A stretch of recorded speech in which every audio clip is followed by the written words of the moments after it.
জামায়াতে ইসলামী বাংলাদেশ গুরুত্বপূর্ণ বৈশিষ্ট্যসমূহ এক কুরআন সুন্নাহ ভিত্তিক আদর্শ জামায়াতে ইসলামী তাদের রাজনৈতিক, সামাজিক ও সাংগঠনিক চিন্তাকে কুরআন ও সহিহ সুন্নাহর আলোকে পরিচালিত করার কথা বলে।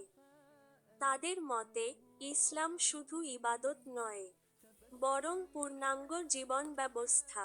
দুই ইসলামী রাষ্ট্রব্যবস্থার ধারণা দলটি এমন একটি রাষ্ট্রব্যবস্থার পক্ষে কথা বলে যেখানে আল্লাহর সার্বভৌমত্ব স্বীকৃত, ন্যায়বিচার, আমানতদারিতা ও জবাবদিহিতা থাকবে, আইন প্রণয়নে ইসলামী মূল্যবোধ প্রতিফলিত হবে। তিন সংগঠিত দাওয়াহ ও তারবিয়াহ কার্যক্রম জামায়াতে ইসলামী শুধু রাজনৈতিক দল নয়, বরং তারা সদস্যদের নৈতিক ও আধ্যাত্মিক প্রশিক্ষণ, তারবিয়াহ দেয়। ইসলামী দাওয়াহ, শিক্ষা ও সমাজ সংস্কারে জোর দেয়। চার শৃঙ্খলাবদ্ধ ও কাঠামোবদ্ধ সংগঠন দলটি পরিচিত কঠোর সাংগঠনিক শৃঙ্খলা, ধাপে ধাপে সদস্যপদ ব্যবস্থা, সমর্থক ডান দিকে পয়েন্ট করা তীর, কর্মী ডান দিকে পয়েন্ট করা তীর, সদস্য সিদ্ধান্ত গ্রহণের শুরা পরামর্শ পদ্ধতির জন্য 5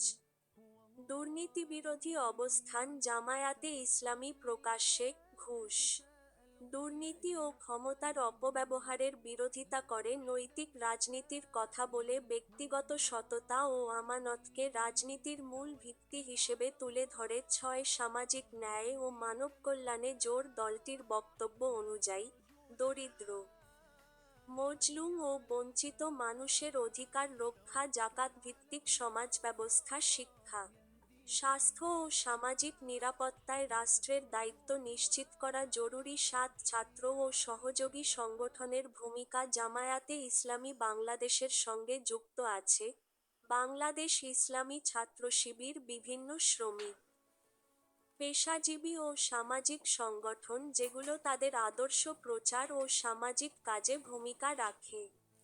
8 আন্তর্জাতিক ইসলামী আন্দোলনের সাথে আদর্শিক সম্পর্ক জামায়াতে ইসলামী নিজেদেরকে বৈশ্বিক ইসলামী আন্দোলনের অংশ মনে করে।